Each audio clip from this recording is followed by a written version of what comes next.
Hi, I'm Dave Atkinson, and welcome to Life on the Straight. Our adventure continues in California, driving south from Eureka into the Bay Area, where we tend to more warranty issues with G2, as well as taking in some of the sights. This will also be our first Christmas spent on the road. Kind of a strange feeling, to be honest about it, as there are no gatherings of family and friends, only the three of us. Thank you for following Life on the Straight.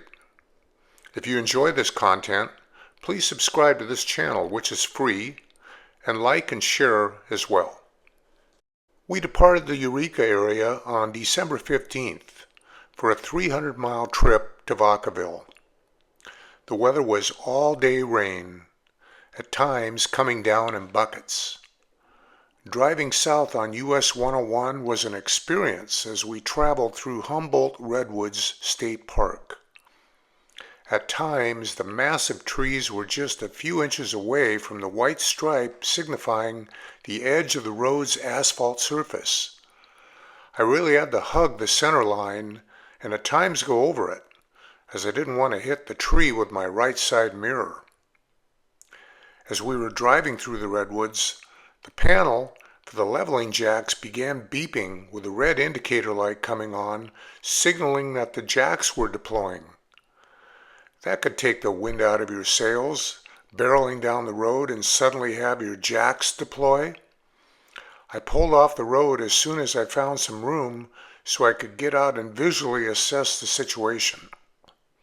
The jacks all looked like they were in the up position, so that was a huge relief. I didn't dare cycle the jacks in case they went down but wouldn't come back up and leave us stuck out in the middle of nowhere, so we resumed our drive to Vacaville under stress. Once we reached the town of Novato, we took State Route 37 through the mostly flooded area of the San Pablo Bay National Wildlife Refuge until we passed Six Flags Discovery Kingdom, where we merged into eastbound Interstate 80. The freeway took us to Vacaville, and the Camping World store was next to the freeway on the east side of town. Someone guided me back against one of the service bay doors and then tossed out a 30-amp cord so we'd have some power. We drove to nearby JB's restaurant and brew house where we had a delicious dinner and watched football on their TVs. We ended up spending 4 nights out in the Camping World parking lot as their techs worked on G2 as their schedule allowed. They didn't get too much of a notice from us, so we were grateful that they were doing what they could to squeeze us in. They were pretty sure that they found and fixed the leak, and the techs tore out all of the flooring in the bedroom area in order to find the extent of the leak. They had heaters and fans running throughout the day to dry up the moisture. Excuse me. They were also able to fix the drawer's tracks when the drawer had popped out back in Coos Bay. They made sure that the hydraulic fluid in the leveling jacks was at the proper level and cycled them numerous times without the panel acting up, and said that that was about all they could do. And in fact, the jacks never misbehaved during the rest of our journey. They tried to make the water heater act up, but it worked okay. While Camping World was working on G2, we took care of some shopping, getting Amy's prescription meds, taking the Honda in for scheduled service, and reserving a campsite at the Novato RV park. We also had lunch at In-N-Out, which was the first time we had ever eaten at the renowned burger joint. The chain had not yet spread to the Pacific Northwest. We liked the story of the company and how everything was fresh and the beef coming from a controlled group of cattle ranchers. Unlike some burger places, In-N-Out would not be serving you a beef patty comprised of pieces from hundreds of different slaughterhouses. On the 19th, we topped off the propane tank and got G2 all fueled up and then headed to Novato, where we would stay over the next week. The Novato RV park was mostly set up for permanent residency. At the back of the park were "Do Not Enter" signs, as there were mobile homes in that section. For the rest of the park's 68 spaces, about half of them looked to be long-term rentals. Travelers such as ourselves filled up the remaining spots. There was very little room between campsites, and folks did the best they could with parking their toads. The park did have a nice little store and deli. We didn't care for the clientele that the park attracted, as they made for some noisy evenings with music too loud, cars and trucks roaring in and out, or yelling and screaming at each other.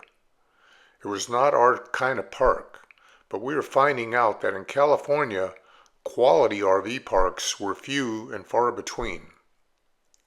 The next day we decided to visit a few wineries. We put on about 125 miles as we headed north to Geyserville to see the Francis Ford Coppola Winery. With its stunning buildings and landscape grounds, it made quite an impression. Throughout the visitor center were posters and other memorabilia from all his movies. An actual Tucker automobile was in a special room. One of Coppola's movies was Tucker, starring Jeff Bridges. Outside was a beautiful swimming pool with lounge chairs all around and a row of swimsuit changing stations behind. Of course, we bought a few bottles of wine. As nice as the Francis Ford Coppola Winery was, the wow factor belonged to our next stop at the Castello di Amorosa Winery near Calistoga. The central building was a 13th century style medieval Tuscan castle complete with moat and drawbridge. Materials and workers had been brought over from Europe to construct the castle at a cost of $40 million to be as authentic as possible. The stone, brick, and ironwork were incredibly detailed. Rooms and passages went in every direction, from the mammoth underground grand barrel room to a torture chamber to a chapel. The tour tickets weren't cheap, but this is one reason why we were out on our adventure, so we had to do it, plus take home a few bottles of wine. When we left the castle, we headed over to the cute little town of Calistoga. The area is known not just for the surrounding wineries, but mineral hot springs. We drove through the nearby Indian Hot Springs Spa, but didn't leave the car.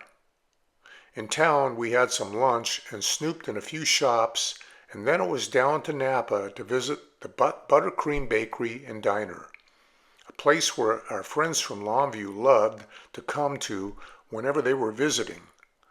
The diner was closed, but the bakery is open with trays of yummy pastries, so we bought a box of frosted Sin to take home with us. We decided to take a look at the plywood flooring below the drawers that had been wet to see if there were any more drips, and wouldn't you know it, there was a new puddle. On Sunday, we drove back to Camping World in order to speak with their service department first thing Monday morning. Until then, we trekked over to the Jelly Belly Jelly Bean Factory in nearby Fairfield. The factory gives out free tours, and it was a fun place to be on a Sunday afternoon. You first don a paper hat, and then guides section people off into tour groups, and off you go. Ronald Reagan used to have a jar of jelly beans on his desk in the Oval Office, and Jelly Belly honored him along with others by creating huge posters of them made from jelly beans. As we progressed on the tour, the guides would pass out different jelly bean samples at each station we stopped at. The tour was finished by herding all of us into the, surprise, huge gift shop. They not only sold jelly beans, but chocolate confections. We had chocolate-covered bacon for the first time in our lives, and it was pretty good. The next morning, I was at Camping World service desk bright and early, and they got a tech back out to look at G2. Fortunately, they found the problem, and it was the same problem that they fixed last week. A water valve had been defective, and they had replaced it with a new one, and now the replacement valve was also defective. The water was leaking out of the valve stem. They had to send a tech out to find a suitable part elsewhere, but he found what he needed and got it all fixed. And this time it would stay fixed. Before we headed back to Novato, we tried lunch at another famous fast food restaurant that we had never tried before since they had not expanded into the Pacific Northwest yet, and that was Chick-fil-A. I know that they are very popular and have a huge following, but the food didn't do much for us. We much preferred our lunch the previous day at In-N-Out. When we returned to the RV park, I checked my email and found something from our commercial realtor in Idaho. They found a new tenant for the building vacated by the survivalist business. The space needed some work, and we agreed to swap some rent forgiveness for his labor and materials, and by the end of December, he had moved in. That was a huge relief for us, as it is not easy to fill space in the dead of winter. On Christmas Eve, we decided to drive over to Muir Woods National Monument. If you're nature lovers like us, this is a magical place. We must have walked several miles through the extensive trail network that weaves in and out of redwoods and other evergreen trees, crossing streams and rivers in the process, in one case by carefully walking across a fallen tree. At our farthest point from the visitor center, the rain began. By the time we returned to the center, we were soaked. They had hot coffee and snacks inside, which was the perfect way to end our long hike. We were surprised how many people were there for Christmas Eve. The parking lots were packed. Once we left Muir Woods, we drove to nearby Muir Beach Overlook. The views up and down the coast was spectacular, as the outlook was sitting way up above the ocean. The overlook served as one of several historic base end stations.